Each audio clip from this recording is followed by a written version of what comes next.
O programa a seguir é uma produção independente. Todo o conteúdo e informações são de total responsabilidade de seus idealizadores. O canal MultiTV se isenta de qualquer opinião contida nesta produção, dando liberdade de expressão jornalística, política ou religiosa.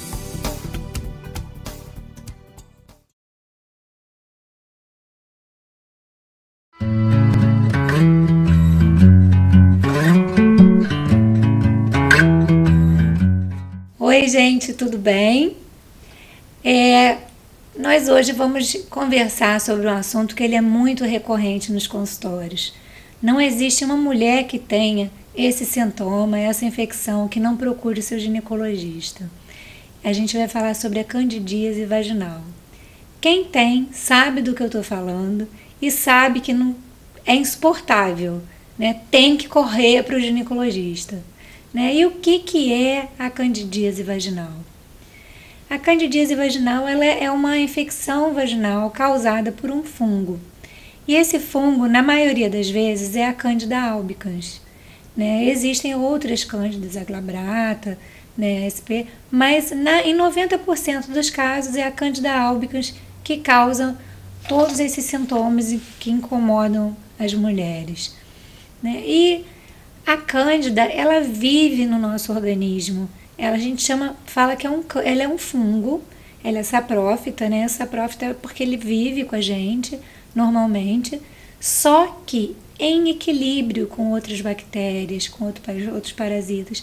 Quando existe um desequilíbrio da cândida, aí sim nós vamos ter a infecção pela cândida, que é a candidíase vaginal, ou monilise vaginal, ou vulvovaginite causada por cândida, né? Só quando existe esse desequilíbrio. E o que pode causar esse desequilíbrio, né, na nossa flora? É o uso de antibióticos, é o estresse, o diabetes mellitus descompensado, a gravidez, que também levam à diminuição da imunidade, né? As flutuações hormonais, né? E quais são os sintomas da cândida? A cândida é um bichinho chato, porque ele causa um sintoma que a pior coisa que tem é a coceira, que a gente fala que é o prurido vaginal. Tem o corrimento, que é um corrimento branco, tipo um leite talhado, a gente fala, parece um coco ralado às vezes, né? Que pode ser em grande quantidade, pode ser em pouca quantidade.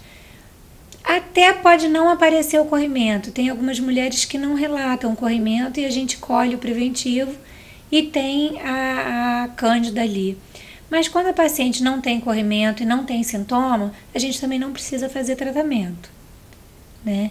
Isso é muito estranho falar, mas é a realidade. Você só faz tratamento quando você tem em presença de sintoma, né? E esses sintomas também tem a ardência quando vai urinar, que também incomoda demais, né? Ou a coceira é tão grande que ela leva a algumas rachaduras na vulva, né? E esses sintomas, eles podem ser tanto na mulher, como em menor quantidade também podem acontecer no homem. E antigamente a gente falava que a cândida era uma doença sexualmente transmissível, mas isso muito antigamente. Hoje em dia ela não é considerada sexualmente transmissível. Ela pode ser sexualmente transmissível, mas ela não é. Vou explicar o que é isso. Porque as mulheres, elas podem ter cândida sem ter sexo. Virgem pode ter cândida. Crianças podem ter cândida, né? Por conta dessa diversidade de problemas que podem levar ao desequilíbrio da flora vaginal sem ter tido relação sexual, que são os usos de medicamentos, né? Imunossupressores. Uma pessoa que fez um transplante e precisa tomar um imunossupressor para não fazer rejeição contra aquele órgão transplantado, ela pode ter uma cândida e nem por isso ela pode ter pego essa cândida de alguém. Ela tem a cândida porque ela tomou um imunossupressor, diminuiu a imunidade, a cândida se aproveitou da situação e proliferou e causou a infecção, que é a candidíase. Então quer dizer que nem sempre é por uma relação sexual que você vai pegar, né? Agora sim, você pode estar com a cândida e de repente passar para o seu parceiro. Isso pode acontecer, não é incomum, né? Agora, você também pode ter a cândida, ter relação e o seu parceiro não sentir nada. E o parceiro ele só vai tomar medicamento se ele tiver infecção. Sem a infecção, não há necessidade do parceiro fazer medicamento. Porque geralmente o que acontece?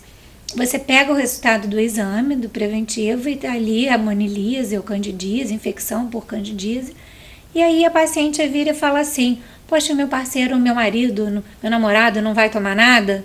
Será que se eu tiver relação de novo com ele, então eu não vou ter? Não, porque você que está com cândida.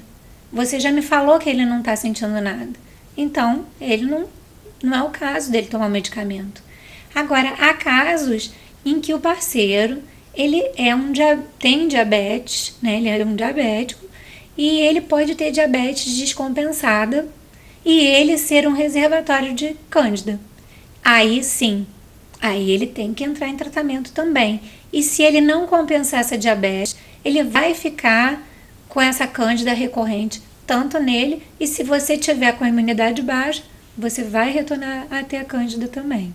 A obesidade ela também pode causar cândida. Não é porque a pessoa está gorda que vai ter cândida, mas o metabolismo dela é diferente. Então ela pode ter um pouco aumentado o açúcar. A cândida, como a gente estava falando antes, ela é um bichinho que ele é aproveitador, ele é oportunista. E ele gosta de ambientes quentes e úmidos. A vagina é um prato feito para ele, né? A vagina é quente e é úmida.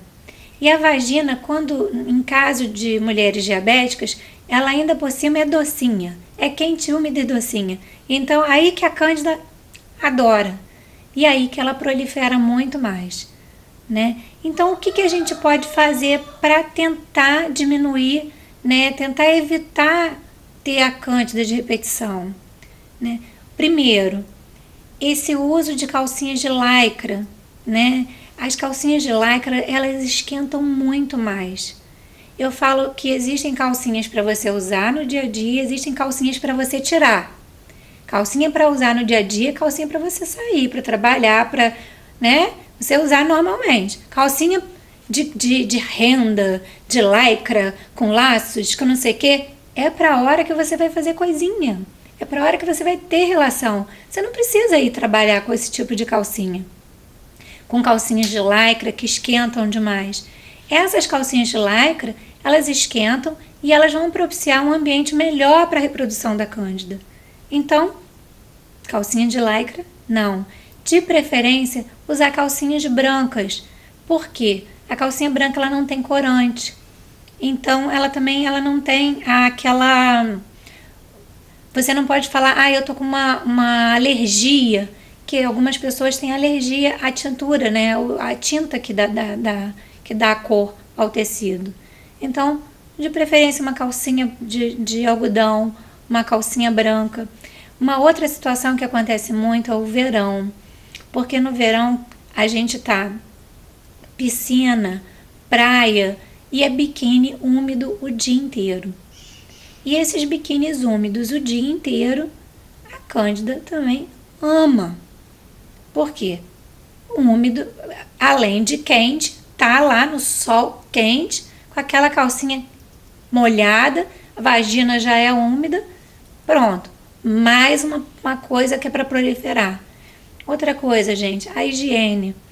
É até estranho falar sobre higiene vaginal, porque parece, higiene vaginal é a coisa mais normal, todo mundo toma banho, mas não é isso. Tem gente que toma banho, chega perfumada, cheirosa, linda, maravilhosa no consultório, e às vezes a gente vê que a paciente ela não soube lavar a vagina, a vulva e a vagina. Então, entre os lábios ali da vagina, você tem que lavar também, porque fica aquele sebinho feio, né? Aquilo ali é sujeira, tem que limpar, né? Então, tem os sabonetes íntimos, né, que a gente não recomenda que se use todo dia, né, diariamente não. Mas o que acontece? Eles ajudam a melhorar, porque na cândida o pH da vagina ele é muito baixo. A cândida gosta do pH baixo, né? Quanto mais ácida tiver a vagina, mais cândida vai se proliferar. Então, tem alguns sabonetes íntimos que você usa que eles regularizam o pH da vagina. Agora, tem que saber qual o sabonete íntimo que vai usar. Porque o que acontece?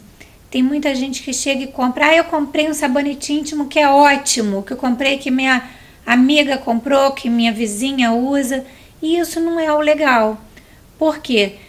Nem sempre o que é bom para A vai ser bom para B. Então você tem que ir no seu médico ver qual que ele vai usar para você.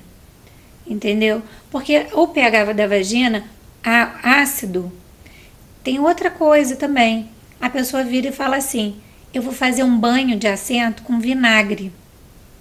Aí faz uma aguinha com vinagre e lava a vagina. Você está causando um ambiente mais ácido ainda. Na hora você vai sentir um alívio, mas você só fez aumentar o ambiente que a cândida gosta, que é a acidez. Né? Se quiser fazer um banhozinho rápido para dar uma aliviada, melhor pegar um bicarbonato de sódio para a cândida. Só que o que acontece? Você tem que ir no médico, porque como é que você vai saber se é cândida mesmo que você tá? Porque tem outras vulvovaginites que causam também coceira. E aí você vai e coloca um bicarbonato num lugar, por exemplo, a Gardnerella, que é outra infecção vaginal. A Gardnerella já gosta do meio básico. Se você joga mais bicarbonato, vai aumentar a Gardnerella. Então não adianta você tentar adivinhar o que você tem. Você, na verdade, tem que procurar o seu médico. E ele que vai ver o que vai passar para você. Ele que vai saber realmente qual o medicamento que é melhor para você naquele momento. Tem uma coisa: 75% das mulheres vão ter cândida na sua vida. Isso é comprovado cientificamente. Vão ter pelo menos um episódio de cândida. Então, assim, você já vai saber o que é a cândida, o que você pode fazer.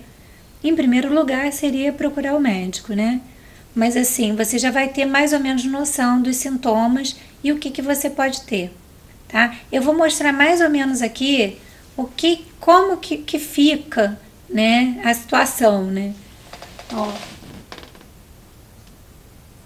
Nesse caso aqui, é um corrimento que chega a estar escorrendo ali pela vagina, pela vulva. Tá vendo? É um branco amarelado. Aqui a gente está vendo dentro do colo, quando a gente colhe o preventivo, tá lá dentro. Né? Lá o preventivo ali, aqui já é o colo. Olha como é que ele é grumoso. Aqui já é uma cândida em pênis. Olha como é que ele fica, cheio de pontinhos no pênis, né? Descamando principalmente na glande. Você vê muito isso na glande. Aqui na boca. Isso aqui é uma língua e aqui é a língua do nenenzinho. Eu esqueci de falar. O que acontece? O sapinho do neném, que a gente fala tanto, é a cândida. Né? Só que a cândida no neném, ela é comum. No adulto, você pode até ter cândida na boca, mas é de uma forma branda. Quando você vê um adulto que tem uma cândida com muita quantidade, que vai para esôfago, você já pensa em HIV ou imunossupressão. Um paciente que pode ter sido transplantado e está tomando algum medicamento contra a rejeição do transplante. Então já é uma forma mais grave de cândida. A forma mais comum de cândida é essa que a gente está mostrando, que é o corrimento, é a coceira, a infecção urinária. Não é infecção urinária, é a ardência ao urinar. Perdão. Né? Então, essa é a forma mais comum da cândida de acontecer. Né? Agora, tem tratamento para cândida recorrente, você vai tomar antifúngico, tentar não usar cremes fulano usou tal creme, às vezes você pega um creme com antibiótico, vai piorar a sua cândida. Né? Fulano tomou tal remédio, vou tomar tal remédio. Às vezes você vai estar tomando um antibiótico ou um medicamento para alguma outra coisa. Ao invés de você estar ajudando a situação, você pode estar piorando. Então, antes de você fazer qualquer coisa, procure o seu médico. Né? A gente, às vezes, só pelo telefone mesmo, quantas vezes a paciente liga, começa a conversar, você já tem mais ou menos uma noção. Mas o ideal é que você vá ao consultório para poder fazer um exame clínico. E aí a gente realmente vai fazer uma colheita do Papa Nicolau, e mesmo com a colheita a fresco, você fazendo o exame, vendo a lâmina, você vê a cândida. Então o tratamento já é direcionado, você não vai gastar mais, é muito melhor, muito mais prático, muito mais simples.